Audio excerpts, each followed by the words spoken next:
Hello and welcome to the City of Peoria Planning and Zoning Commission. The Planning and Zoning Commission is composed of volunteer citizens appointed by the City Council.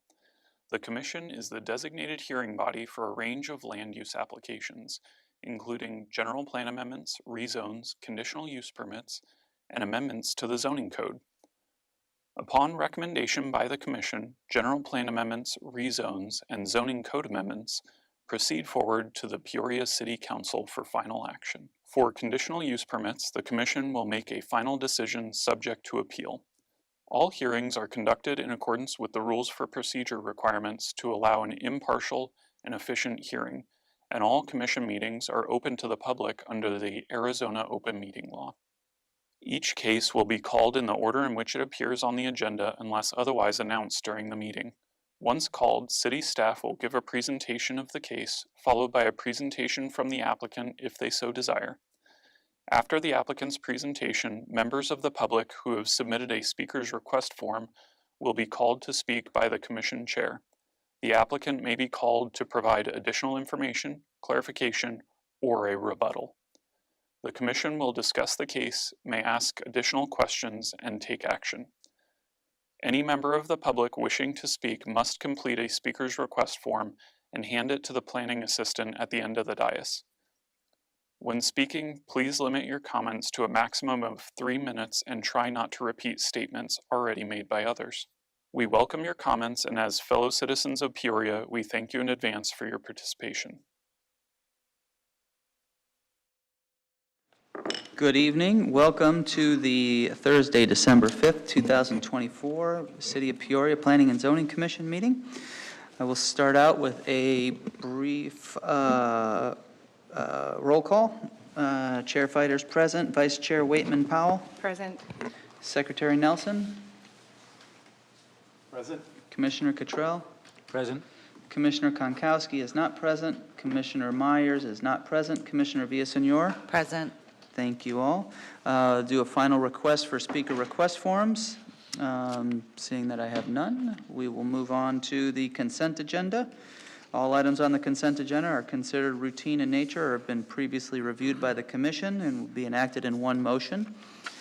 Before I request a motion on this, I have one minor, just a Scribner's error under item 4R. Commission action, it says it passed unanimously 4-1. If we can just strike unanimously.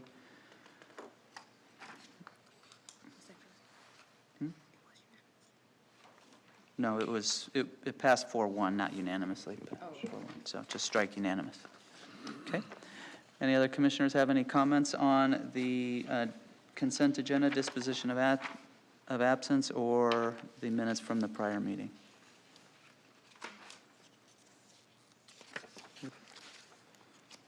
Do I have a motion? I'll make a motion to approve the consent agenda with the requested change in the meeting minutes to 4R.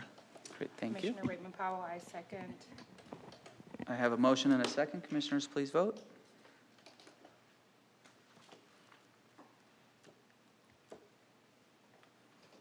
And the consent passes unanimously. Thank you all.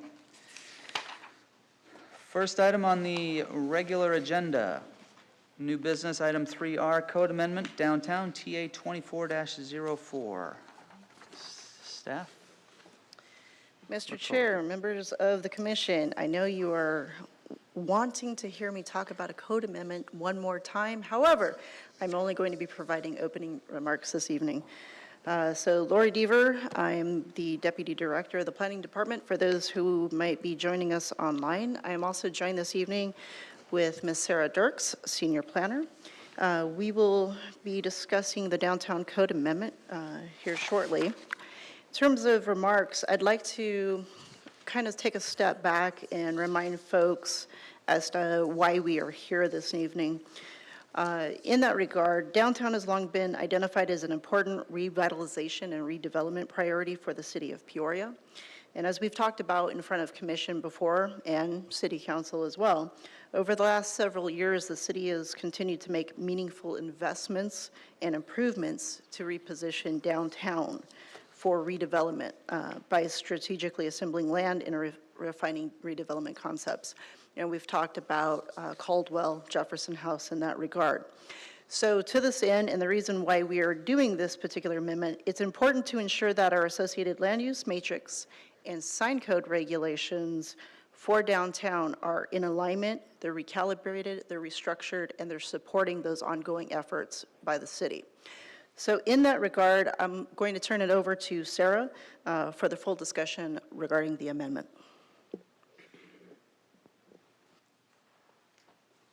Thank you, Ms. Devers. Chair, members of commission, this is actually for you this year to talk about is highlighted in maroon on your screen. It is the encompassing the Old Town core area, which includes both residential, commercial, and civic areas. And as Lori noted, there are a number of investments that have been going into the downtown area, and we are having a number of events to bring people downtown to encourage that bright, vibrant, walkable area. So here are some pictures of things that have occurred in the downtown area that I'm sure you guys are well aware of. So simply put, the code amendment focuses on 3 chapters of the zoning ordinance and 3 specific items. We're looking at simplifying the naming conventions for districts and subzones in downtown, creating distinction through signage, and refining the land use table. Throughout all of these code amendments, we are also trying to be respectful of the existing neighbors and businesses to make sure that it's both appropriate for the area and also supports those economic development goals for the area. So looking at the code amendment, the first item that I am talking to you about is related to simplifying names. Although this isn't really that exciting for the businesses or the residents in the area because it is more of just a naming convention, it is exciting for us as staff because our current naming convention is essentially alphabet soup. So we have a district, which is called the Old Town Mixed Use District, and we have 5 different zoning districts within the downtown area. So you'll hear more about these zoning districts, and there will be another action later in the beginning of next year to talk about how we're going to clean this up. But essentially what we're looking at is instead of having a Old Town mixed-use commercial core mixed-use district, we're just going to have a simple downtown commercial mixed-use area. So we're going to get rid of the long naming convention and clean it up so we essentially only use the 2 distinct zoning districts in downtown.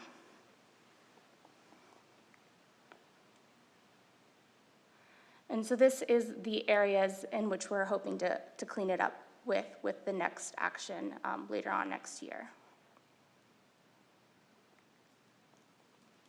So getting into the more exciting parts related to signage, you've seen these images before, but really what we're looking at is how signage can create an impact for the way you see downtown and how we can shape the pedestrian space. So the first change is related to projecting signs. Essentially, we're making no changes to the blade and hanging sign definition. Those are the storefront signs that you typically see in front of a business. We are, however, making changes to the projecting signs. Those are those larger signs that you see driving your car down the road and have a more prominent visibility for pedestrians and people driving through the area. And so what those changes entail include that we are looking at not making changes to the current allowances for mounting, and so that basically you can install a projecting sign on both a building support and the building face wall. But we are planning on making changes to projecting signs lighting. So in certain areas, there will be an allowance for neon signs so that you can have more of that dynamic sign. We are, however, creating limitations so that they're restricted to certain areas. There's time constraints and other lighting constraints in order to make sure that it's sensitive to the adjacent neighborhood.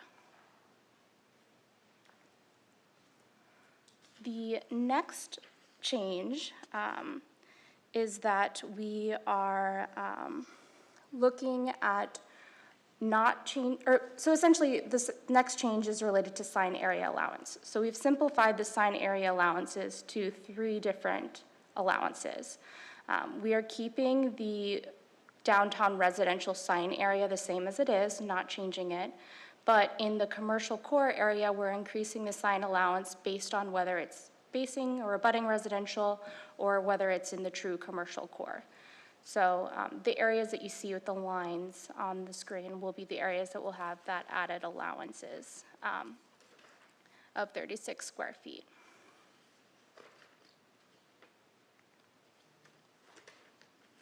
The next change related to signage is focused on pedestrian scale signage. So pedestrian scale signage is really 2 different types of signs. We're talking about canopy signage and also those temporary A-frame signs that you see on the sidewalk. So one way that we're hoping to shape the pedestrian space is by allowing, or really incentivizing, businesses to add additional shade over the sidewalk by allowing them to have additional sign area if they were to construct a canopy. And so the mechanism in which we're doing that is essentially by taking the maximum taking canopy signs out of the maximum sign area allowance. The next item is related to temporary signage, and those are the A-frame signs. And basically, we're leveling the playing field with the current allowance for temporary A-frame signs in other areas of the city, because we are taking into consideration the fact that there is limited street frontage in front of these downtown businesses. Therefore, they are very restricted as to how much signage they are allowed to have in front of their business.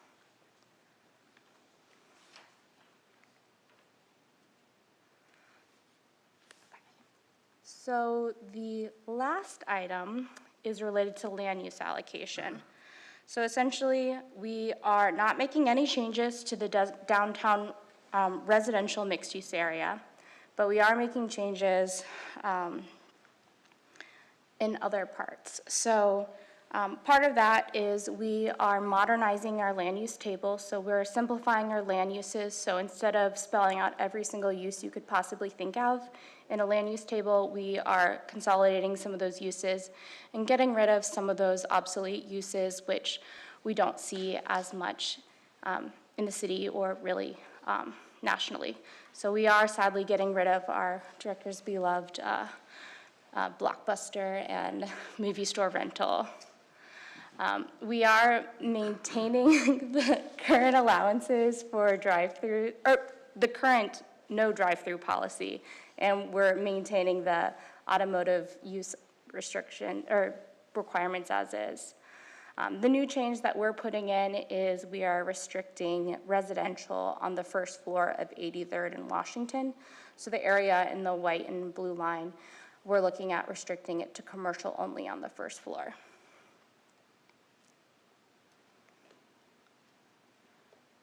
All right, so that was kind of a fast summary of what we have for our code, but we have done a lot of outreach for the project. We have come before you 3 times already.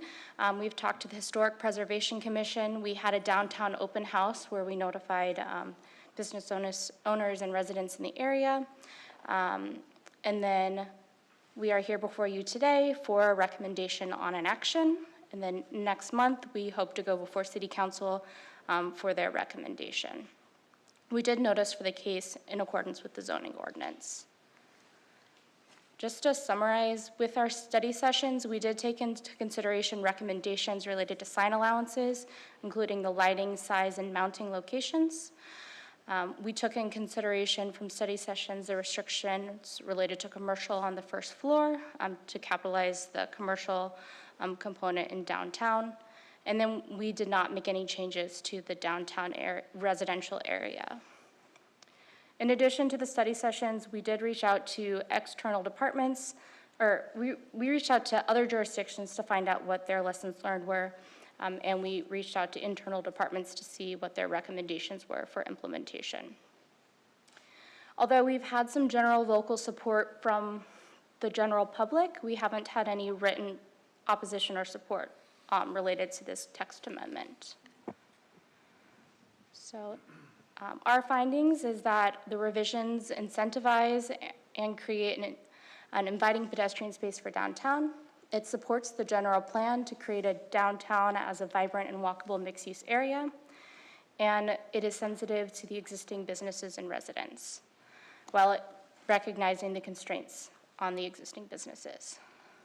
So there are 4 possible actions that commission can make. 1 is to approve as recommended by staff. 2 is to approve part with modification. C is to deny, and D is to continue action to date certain or indefinitely. So with that, I recommend item 3R for approval of TA 2404 as shown in Exhibit A. Thank you so much. As a longtime Peoria resident that used to live very close by here, I'm actually excited to see that there's action going on down here. When I moved down there in the late 90s, I think they were talking about revitalizing downtown Peoria, and to finally see things progressing and actually happening, it's good, it's refreshing. So thank you for all of your guys' efforts. I know there's not a lot of shovels have been moved yet, but there's a lot coming, and it's pretty cool to see. So just a quick thank you.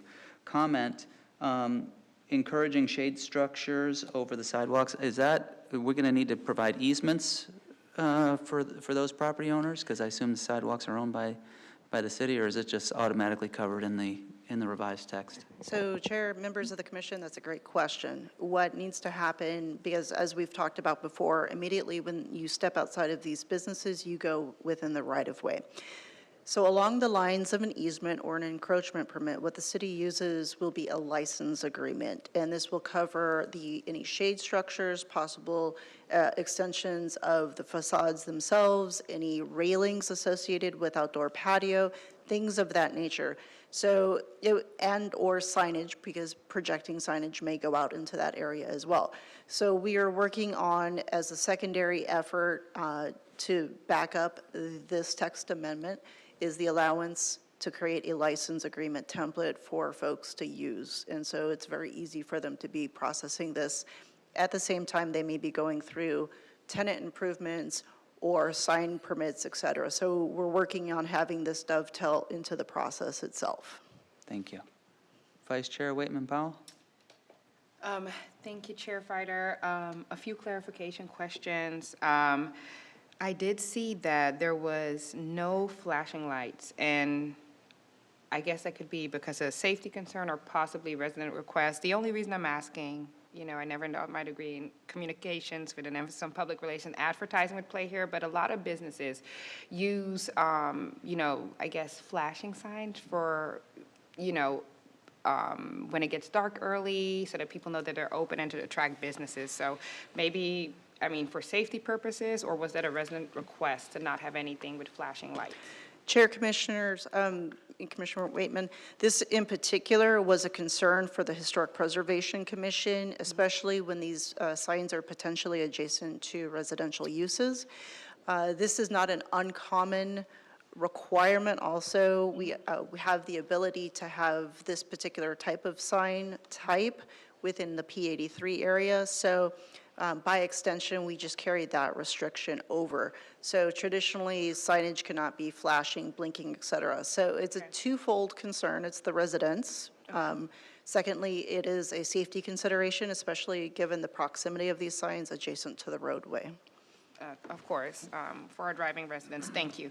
And then second clarification question.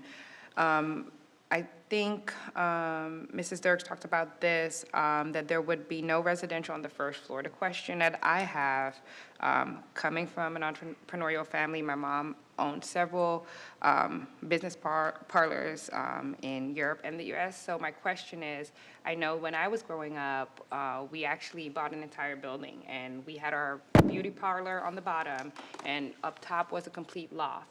Where we lived. So that's very popular, I know, in different areas, also here in the U.S. So my question is just, is this a restriction? Because some business owners look for buildings where they can have maybe their bakery, maybe, I would love to see a bakery downtown. But maybe, well, we have some, but an extra extended one. Basically, they like to have basically 2 floors, and they do want the second floor to be residential. So that's only a limitation for the first floor. Guys, just want to make sure that we're keeping business owners in mind. A lot of times, people are spending all their savings, and they're looking for businesses that can be multi-purpose and multi-use, so residential being on top. Chair, Commissioner, that is a great point, and that was often the conversation with HPC as well as Commission yourselves. And so there was a bit of debate whether fully commercial, mix of commercial. So currently residential is allowed 100% along Washington and 83rd. And we thought best, in order to fully execute the economic priorities in the area, to have the residential restriction on the first floor only. So to your point and to your question, you are able to have residential on second floor and above.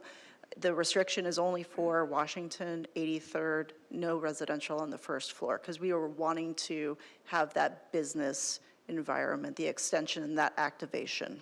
Yes, I'm very excited about that, keeping our business owners in mind. And then just to comment, I think that this is something that we are all excited about. I mean, revitalizing our downtown, I know intergenerationally we all talked about is, I know myself as a millennial, we talked about having places to go so that we really can work and play in Peoria. And also something that's a little closer than P83 for me, so that may be a little selfish, but very excited about the work and seeing this economically empower our city as well, so thankful for it. Thank you, Vice Chair. Commissioner Cottrell? Thank you. I wanted to just commend you on this. I love the idea of these signs, and this is excellent work. I did want to maybe suggest the second part with this, if the intent is to have all of this activity here, make sure that the marketing goes out so that the developers, the businesses, not just locally, everybody else knows about this. I mentioned to a couple, and they all said, oh, Peoria's doing that? I didn't. So if you're starting a restaurant and you want to move here, you got to know, and you have to know that it's open and friendly environment for your business. So make sure City Council maybe add that to your presentation in January and appropriate budget to go along with it. Mr. Chair, Commissioners, excellent point. In fact, as we take this item to council in January, not only will we present the text amendment, but we're also talking about other downtown activities that are in play at that time. Great, thank you. Any other comments? Okay. We have no speaker requests, so we don't have a public meeting, I guess. Commissioners, do you have any last comments before I request a motion? Okay. Do I have a motion?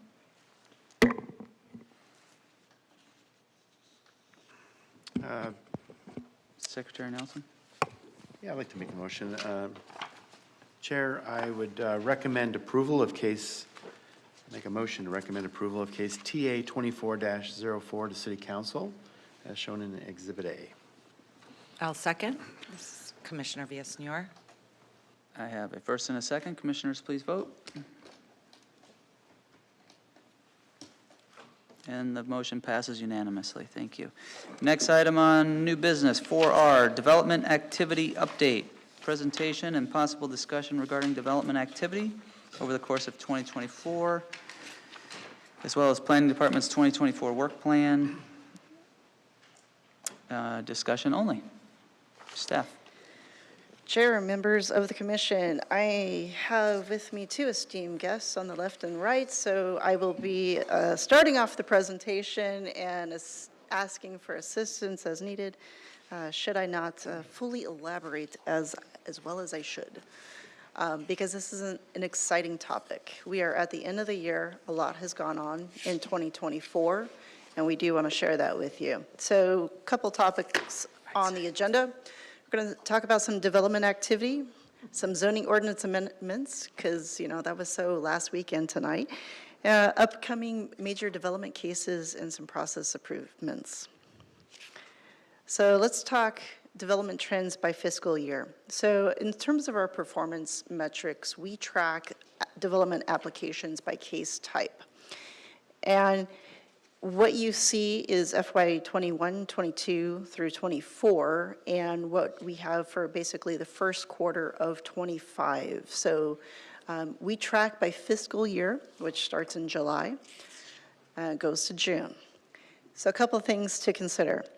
FY '23 and '24 were pretty consistent. '24, that's when the major general plan amendments kind of started sneaking in there. So we've been very consistent in that regard. Rezonings, that's the city-initiated rezoning amendments, also privately initiated rezones in there. Those have fluctuated throughout the years. It depends. We do expect to see a few more coming in within FY '25.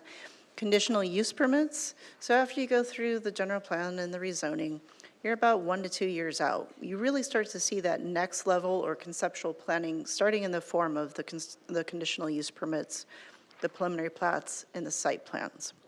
And that's where we've seen fairly steady growth and some kind of waiting to see how things were going to shake out in the conditional use permits. But those are like businesses coming in that we normally see.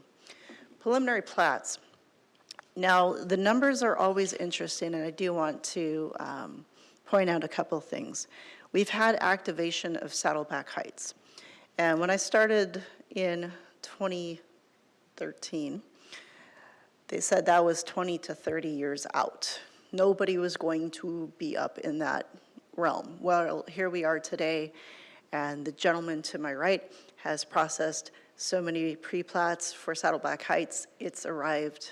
You might have seen it in the media. We've also had some recent state land auctions that have been reflected in our numbers and our platting.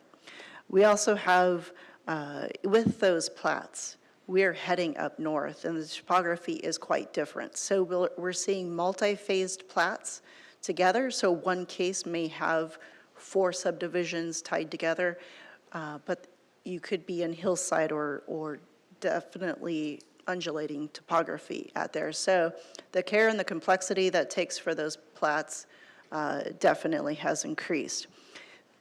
In terms of preliminary platted lots themselves, you can see on trend, 23 and 24 were about the same. If you look at 25, as a result of some of those state land auctions and a few other things, that's already started to tick up, and we're expecting more coming soon. So I'm going to pause right there. Chris, do you want to add anything to that? I think, Mr. Chair, members of the commission, you know, I think one of the things that this graphic depicts, it depicts just raw numbers of cases that we come in. So to Lori's point, they all differ in level of complexity, and we're seeing increasingly as we get north, as we get into more complex state land projects, they become more and more complex. So for example, we just processed a North Peoria Gateway rezone, right, this last year. Well, that comes up as one case. That's the same unit as a 5-acre rezone. So just to kind of keep that in mind, we're seeing stable numbers, but they're most definitely getting more and more complex as we're coming up north and as we're looking at infill parcels. So additionally, we want to touch on site plans and non-residential design reviews. So what does that mean? When you have multifamily or you have commercial employment, that's where you will see a site plan in that situation.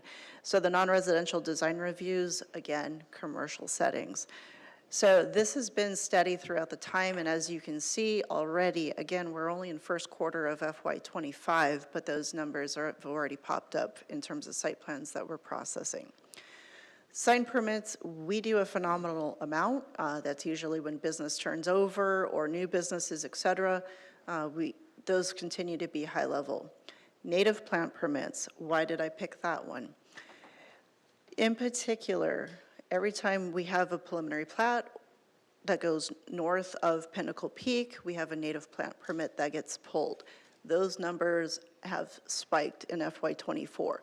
That relates back to those preliminary plats north of Pinnacle Peak and the complexity that we're talking about. So all in all, looking ahead in terms of FY '25, we have potential activation in the North Peoria area in terms of what we'll see for numbers. Again, we're still looking at infill and revitalization opportunities, so you'll see those be included. And we continue on the permitting side as well. And so that's one thing to touch on. When we're in front of commission and we see these case numbers, the planning department is the project lead in that regard. But we're also at the same time in the review process from the construction documents as well. So if you think about this, this is only half the side of our planning department house. The other half you don't see, but it's accounted for in the permitting process. So it's kind of twofold. But this tells the first half of the story. It also kind of forecasts what we're seeing 1 to 2 years out. So in terms of code amendments, we had 3 in response to the 2024 legislative bills that were incredibly fun to talk about with commission. Tonight, we also talked about the downtown code amendments. In terms of looking forward to 2025, the legislature also added to our bucket list, coming soon, is the middle housing that we need to address in a code amendment. Potentially, we're not done. We made some good strategic modifications for the downtown code, in the sign code, but we have some additional cleanups in the future that we'll probably be bringing back before you. And not to be outdone, Cody always likes to talk landscape code and water savings, so he's still threatening for phase 2 to come back soon.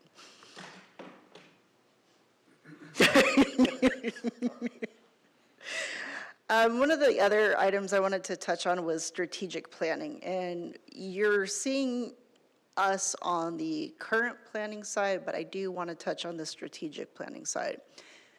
So part of that is long range. It is historic preservation. We work with the arts, culture, library folks for that. We also do cultural resources reviews, among other things. This also includes our legislative partnering, our agency outreach, et cetera.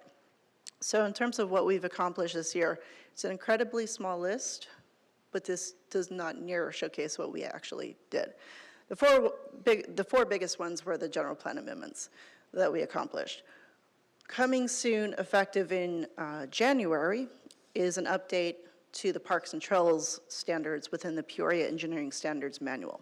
So these are standard operating procedures that clearly articulate transparency from our consultant standpoint. What are our expectations? City parks. I don't know of any other year, but we actually have 3 new city parks on the horizon. We have Valora Vita South, Lake Pleasant Heights, and one coming in 5 North adjacent to ALA. So we are currently in the site plan process. You should see activation of those sometime in the future, but those are currently. Not to be outdone and not to scare commission, yes, we are expecting a major general plan cycle next year. So we're wanting to set that expectation now. Now remember, it can be city initiated or it can be privately initiated, but we always have the expectation that it will come. In terms of PESM standards, that's the engineering standards, we do have some phase 2. We're going to talk about standardizing trailhead, primary, secondaries. Again, landscape and the right-of-way. We want to make sure that we're reviewing and keeping those up to date. And not to be outdone, updating to the process guidelines and forms. Again, not incredibly exciting for you guys, but helpful for our public and our folks who use them on a daily basis. Current planning. I wish I could have put everything on here that we've accomplished in this year, but just as a quick flashback, Legacy Place, that would along Northern Avenue near Pioneer Park. Phase 2 and 3 are actually going through preliminary plat right now. That was not that long ago in front of commission as a rezoning case. Caldwell Barbecue we've talked about. If you've driven by 83rd and Cactus, you have Swig Peoria that's getting pretty close to ready to go at this point. In our P83 area, we've got a site plan for Arrow Financial Credit Union between Harkins and Abuelos. that's going through the process. The park at P83, what is that? That's Postino's North Blanco. So Postino's about ready to open come January. Activation of the P83 area. Continuing to go north, Trailhead with the Safeway, the commercial shops. Alora Vita South. So Alora Vita North is pretty much done. It's under construction. We're into South, phases 1, 2, and 3. We've got Fry's Marketplace in Vistancia. ALA is making great progress in Vistancia as well. And as identified, the first plats coming out of Saddleback Heights have been activated. So incredibly huge length from start to finish, but this is just some of the highlights that we've accomplished. Looking forward to next year, Jefferson House, that's coming into us. It is advancing. Alora Vita South, that went to state land auction not that long ago for a record amount in that area. So the final phase, everything west of 83rd Avenue in Alora Vita South, is coming in, we expect, this year. Beehive Energy Storage Systems, that's over near Old Carefree and Lake Pleasant Parkway. That's currently in site plan. We are expecting them to start going forward early next year. North Peoria Gateway. This is an exciting area, so we are expecting activation in that area soon with either site plans or pre-plats, et cetera. Again, it would have to go to auction, but we are expecting and the momentum is there and the energy is there, so we are expecting that. Peoria Innovation Corps, we are moving forward in that area with rezoning case, so look forward to that one in the coming year. Vistancia Villages I and J. So as you go north of the cap, right now you have North Point. If you were to go around what is known as Twin Buttes, that is Villages I and J. So the entire east half of Vistancia north of the cap is activated in preliminary plats and will continue to build out. There's additional plats in Village B that are ongoing in Saddleback Heights, and there may be additional villages activated as well. So a lot to look forward to in 2025. Improvements. We did make some very strategic changes to our guides, checklist, and application forms. If you really are excited about understanding inspections and what we do, I'll turn it over to this gentleman here, but we have enhanced inspections using iPad now, so we can take photos, put it in, pull up the plans, no paper copies out there. It's wonderful. In terms of in progress and upcoming items, this will touch commission to some degree. The software system that we use for boards and commissions to put the packets together is changing. It's becoming end of life. A new software system is being selected. In terms of what the look and the feel is for the packets, I can't say for now, but there may be some changes in terms of how the information is packaged to commission. Acela Cloud migration. We do electronic document review. We have a development portal that everybody uses to upload their information into. We are moving to the cloud in that system. That is some seriously heavy lifting behind the scenes going on. And the amount of testing, et cetera, to make that happen he's not recovered from it yet because it's still ongoing. So that is occurring. It will help on both sides in terms of improvements, but it's a heavy lift to get there. Impact fee implementation, those changes with City Council, those were approved. Now we're behind the scenes implementing those impact fees. We're also looking at our application fees as well, and there's strategic updates on the horizon. Yep. So that completes the quick synopsis of 2024 as we know it, and a look at 2025. Any questions, comments, thoughts? I just want to say thank you to you guys. This was a big year. We did a lot of big projects, a lot of heavy lifting. Some were loved, some were not. I want to thank the commission. We took our lumps in a couple of meetings, and I think sometimes it's lost that we're all neighbors and residents, and we're volunteering our time to help better our communities. So all of the work that you guys did in this last year has been fantastic and really appreciated sincerely. So, and thank you to the commission as well. So that's my 2 cents. Anyone else? Okay. Next item, we'll go to item 5R, 2025 commission meeting schedule. Chair, Commission, that is so next month, but it is right around the corner. So I wanted to give you a preview of things to come, and this is a no action item, so it is for discussion. So by way of context, the city code allows each board and commission to establish their own meeting schedule. Commission's standing meeting has long been the first and third Thursday of each month. Unless there is strong desire to change that, we are going to continue it. So as I noted, no action is required this evening. There is a draft schedule in your packet. I will note a couple of things.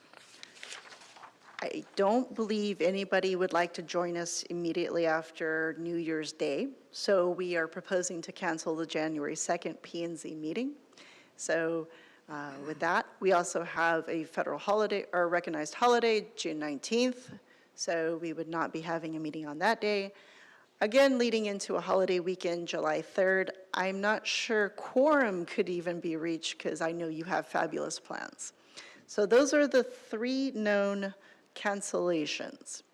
For commission's consideration, both school districts, their spring break, so PUSD, Deer Valley being the 2 prominent, there is March 20th as a regular P&Z date, and that falls directly within their spring break week. We have the potential to suggest canceling it now, or potentially moving it to a different day. So if there was a strong desire, we can factor that in. I will pause to see if there's any thoughts, and then I'll go to the next one. I have no anything. Commissioner Villaseñor? My thought would be, is it acceptable to wait to see what cases we have coming forward? Because if there are a lot, we don't want to see it get built up for the April meeting, and maybe go from there if we have quorum. Commissioner, Chair Commissioner, that's perfectly acceptable, and that's normally what we do, especially when it gets into the November and December timeframe, given the holidays. Invariably, especially in November and December, that second meeting becomes a little bit more problematic for folks, and so we'll gauge level of development activity, et cetera. So if we stay on trend, the March 20th is susceptible for being canceled or moved to a special meeting if we need to. Same thing in November and December. We may look to consolidating into one special meeting, and we'll keep you apprised closer to time. In looking at the dates within the calendar, are there any other considerations that Commission would like us to note? I think so. All right, with that, we will roll using the calendar packet that you see within the book, and we'll bring up items as we are aware of them. Great. Thank you so much. We will now do a call to the public for non-agenda items. I have no speaker request form, so we will close the public meeting. Item 6R, reports from staff. We just talked about the commission meetings, so. Yeah, Mr. Chair, just a couple things. So I think tonight was wholly appropriate to go through all of the accomplishments that we collectively have made over the last year. A lot of heavy lifting, a lot of difficult, a lot of fruitful conversations through all the development cases, a number of code amendments that we got your assistance on, and also a number of rezones as well. So it's been a very productive year, and I want to thank you all for your contributions to the city and to this discussions and the improvement of all of these products here. So thank you for that. Secondly, as Lori noted, the next meeting will be January 16th. I just want to wish everybody a very happy, healthy New Year and holiday season. And can't believe it's already upon us, but, you know, pretty soon we'll be into the new year and off and running again. So I just wanted to extend our thanks to everyone for that. And then the final thing, this is Commissioner Jeff Nelson's last commission meeting, and so I wanted to extend our heartfelt thank you to your contributions over the year. You joined the commission back, it's been over 10 years now, back in 2014, and so you've served in a variety of roles up here at the dais. You've been one you've always been very pragmatic, always very thoughtful, and always asked very good questions, and we really appreciate everything that you've contributed to the process. I went back and looked at the last 10 years and looked at some of the more signature projects that we've had that you've been part of over the years, and they include things like Saddleback Heights, PCD amendment, Vistancia PCD amendment, the Trailhead project, remember that one? North Peoria Gateway, of course, Legacy Place, the 2020 general plan process, that was a big lift this year. Happy Valley 40, that was not an easy case. The Meadows PCD amendment, we did that one as well.